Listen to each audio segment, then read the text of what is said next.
आज मैं बड़ी इंटरेस्टिंग बात आपको बताने लगी हूँ और मैं आपको बताने लगी हूँ कि अगर आपके जिगर में मसला शुरू हो रहा है और वो शुरू शुरू के स्टेज में है तो आप पैरों से कैसे पता कर सकते हैं। सबसे पहले ये जो आपको क्रैक्ड हील्स होते हैं ना और जिसपे आप सिर्फ वैसलीन लगाना शुरू कर देते हैं, ये कोई इतना छोटा मसला नहीं है। क्रैक्ड हील्स का मतलब ये है कि आपका जिगर जो है वो शुरू शुरू हो गया है ठीक काम ना करना। दरअसल आपके जिगर में एक डाइजेस्टिव फ्लूइड बनता है जिसको आप बाइल कहते हैं। अगर बाइल ठीक तरह ना बन रहा हो तो वो पित्ते में ठीक अमाउंट में इकट्ठा और कॉन्सेंट्रेट नहीं हो पाता। जब वो पित्ते में ठीक अमाउंट में कॉन्सेंट्रेट नहीं हो पाता तो उसका फंक्शन होता है जिस्म से ओमेगा 3 फैटी एसिड्स को जज़ब करना। ओमेगा 3 फैटी एसिड्स वो फैट्स हैं जो हमारा जिस्म नहीं बनाता, उनको एसेंशियल कहा जाता है, हमने बाहर से लेने होते हैं। जब हम डाइट से लेते हैं और वो जज़ब नहीं होते हैं तो ओमेगा 3 फैटी एसिड्स की कमी से आपको पता है जिस्म में सबसे पहले क्या होता है, जिस्म की नमी कम होती है। या आपकी स्किन भी ड्राई हो सकती है, आपके हील्स भी ड्राई हो सकते हैं। ओमेगा 3 फैटी एसिड्स अगर कम हो तो आपकी नज़र भी कमज़ोर हो सकती है, हार्ट बीट भी खराब हो सकती है और जिस्म में सोजिश भी हो सकती है। दूसरे सिम्टम की तरफ हम आ जाते हैं। दूसरा सिम्टम है जी, अगर टांगों पे, ये शिन से नीचे, घुटनों से नीचे ऐसे आपको ब्राउन कलर के और रेड कलर के स्कार वाले स्पॉट्स बनना शुरू हो जाए। आपका जो जिगर है वो विटामिन के और आपकी बॉडी के बहुत सारे क्लॉटिंग फैक्टर्स बनाने में काम आता है। मैं विटामिन के बहुत साल डॉक्टर्स को पढ़ाती रही हूँ। विटामिन के का एक बड़ा इंपॉर्टेंट फंक्शन होता है आपके ब्लड में क्लॉटिंग फैक्टर्स को एक्टिवेट करना, उनको उनकी मंजिल मकसूद तक पहुंचाना कि वो अपना काम कर सकें। जब विटामिन के ठीक तरह नहीं बनेगा ना तो आपका ब्लड जो है ना वो डिफरेंट जगह से, आपकी कैपिलरीज जो है उनका हैमरेज होगा, छोटी छोटी छोटी छोटी इंटरनल ब्लीडिंग होगी, तो वो आपकी टांगों पे बाहरी स्पॉट्स की सूरत में नजर आता है।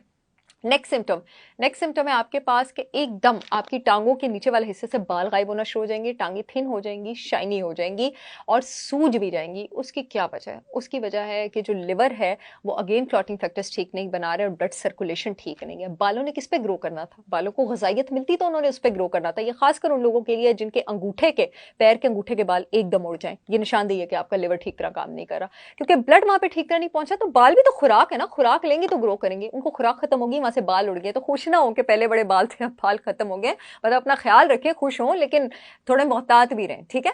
अगला जो आपके पास सिम्टम है उसको कहते हैं पिटिंग एडीमा। पिटिंग एडीमा का मतलब है कि कहीं पे सोजिश हुई है, वहां पे आपने उंगली लगाई है, ऐसे डेंट और डॉट पड़ेगा और आप छोड़ेंगे और वो डॉट थोड़ी देर पड़ा रहेगा और उसको ऊपर आने में, बाउंस करने में टाइम लगेगा। बहुत सारे लोगों के रोंगटे खड़े हो गए होंगे कि सुन के, मैं जानती हूँ इस बात को। और इसके दो मतलब होते हैं, या तो आपका जिगर ठीक काम नहीं कर रहा है या गुर्दे ठीक काम नहीं कर रहे हैं। आपका जिगर एक प्रोटीन बनाने में काम आता है जिसको एल्ब्यूमिन कहते हैं। एल्ब्यूमिन आपके ब्लड में ऑन्कोटिक प्रेशर को मेंटेन करता है और अगर आपका ऑन्कोटिक प्रेशर ठीक नहीं होगा तो आपका फ्लूइड वेसल से लीक कर जाएगा और वो ब्लड की स्पेसेस में आ जाएगा।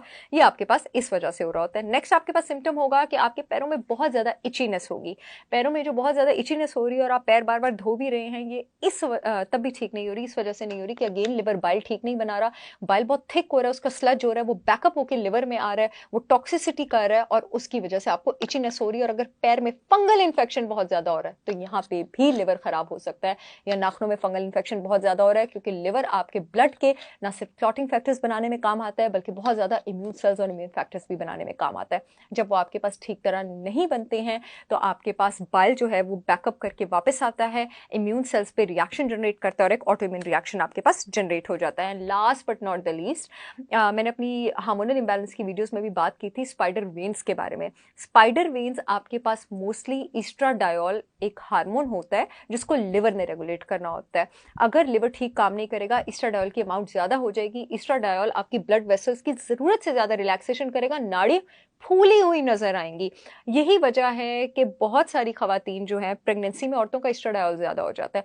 बहुत सारी खवातीन को जो प्रेगनेंसी में पित्ते के पत्थर हो जाते हैं ना, ये इसी वजह से हो जाते हैं। ईस्ट्राडायोल क्योंकि जब ज्यादा होता है तो बाइल जो है आपके पास वो लिवर को भी डैमेज कर सकता है और बाइल डक्ट से फंक्शन को भी खराब कर सकता है। इस वजह से प्रेग्नेंट खवातीन को भी पित्ते की पथरी हो जाती हैं। तो ये भी आपके पास एक साइन हो सकता है कि आपका लिवर ठीक काम नहीं कर रहा है।